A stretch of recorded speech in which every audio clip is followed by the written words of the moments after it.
राम लक्ष्मण सैन्यासह लंकेत आल्याची वार्ता ताबडतोब रावणापर्यंत पोहोचली. रावण मनातून घाबरूनच गेला, कारण थोड्या दिवसापूर्वी एकट्या हनुमानानंच लंका दहन करून आपल्या पराक्रमाची झलक त्याला दाखवली होती. राम लक्ष्मण तर उत्तम योद्धेच होते, तशात विभीषणही रामाला मिळालेला. त्याने महापार्श्व, प्रहस्त, कुंभकर्ण, इंद्रजित, त्रिशीर, कुंभ, निकुंभ या साऱ्या पराक्रमी योद्ध्यांना आवाहन केलं. अरे, एक शूद्र माणसं आणि माकड आपल्यासारख्या महापराक्रमी वीरांना आव्हान देतात, यासारखी अपमानकारक गोष्ट नाही. त्यांचा पुरता फडशा पाडा. म्हणावं, रावणाशी झुंज देणं इतकं सोपं नाही आहे. युद्धाला प्रत्यक्ष तोंड लागण्यापूर्वी जमलंच तर समेटाची बोलणी करून पाहावी म्हणून रामानं वालीपुत्र अंगद याला रावणाकडे पाठवलं. पण रावणानं शिष्ठाईला स्पष्ट नकारच दिला. जा, रावाला सांगा, रावण युद्धाला तयार आहे. अखेर युद्धाला सुरुवात झाली. तुंबळ रणकंदन माजलं. अनेक पराक्रमी योद्धे ठार झाले. तेव्हा रावणानं इंद्रजिताला पाठवलं. इंद्रजित महापराक्रमी होता. त्याने आपलं खास अस्त्र बाहेर काढलं आणि स्वतः गुप्त होऊन अनेक वानरांवर सोडलं. वानर सैन्यांमधले बरेच जण ठार झाले. शेवटी राम लक्ष्मणांवर त्याने सर्पास्त्र सोडलं. त्याबरोबर राम लक्ष्मण मूर्छित झाले. सर्पास्त्राने त्यांना गुंगी आली होती. इतक्यात गरुडाचं तिथं आगमन झालं.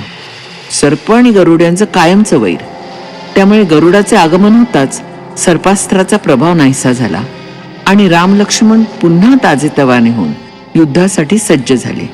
रावणानं मग एकेका वीराला रणांगणावर पाठवण्यास सुरुवात केली. प्रथम त्यानं प्रहस्त्राला पाठवलं, मग धूम्राक्षाला पाठवलं. पण रामानं दोघांचाही वध सहजपणे केला. सर्व सेनानी रामाकडून पराभूत होत असल्याचं पाहून रावणानं कुंभकर्णाला झोपेतून जाग करून रामाविरुद्ध लढण्यास प्रवृत्त केलं. पण तोही हतबल झाला. पुनश्च इंद्रजितानं सारी सूत्र आपल्या हाती घेतली. इंद्रजिताला अदृश्य होण्याची शक्ती प्राप्त होती, पण त्यासाठी प्रत्येक युद्धापूर्वी त्याला एक यज्ञ करावा लागे. यावेळेस त्याच्या हातून यज्ञ झालाच नव्हता. ही संधी साधून लक्ष्मणानं आपल्या बाणाच्या सहाय्यानं त्याला ठार केलं. मग मात्र रावणालाच प्रत्यक्ष रणांगणावर उतरणं भाग पडलं. आता खरी राम लक्ष्मणाची कसोटी होती. रावण महाबलाढ्य आणि महापराक्रमी राक्षस होता. शंकर त्याच्यावर प्रसन्न होते. आपल्या अमोघ शक्तीच्या सहाय्यानं त्यानं लक्ष्मणाला मूर्छित केलं. रामाला चिंता वाटू लागली. पण वानरसेनेत सुषेण नावाचा धन्वंतरी होता. त्याने सांगितलं, संजीवनी वनस्पती मिळाली तर लक्ष्मण त्वरित शुद्धीवर येईल. हनुमंताला हे कळताच त्यानं द्रोणागिरी पर्वताकडे धाव घेतली.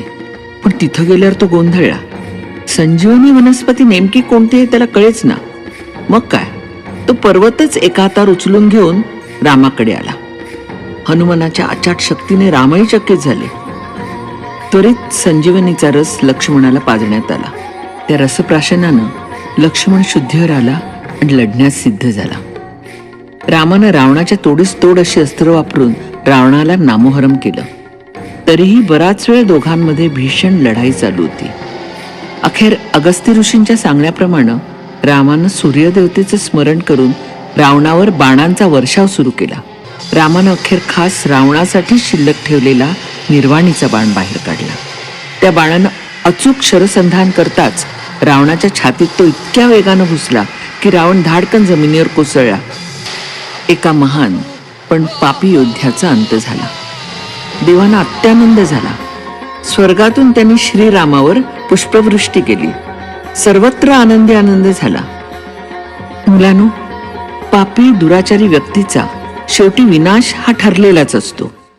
खरंच रामानं रावणाला ठार मारून मोठं पवित्र कार्यच केलं.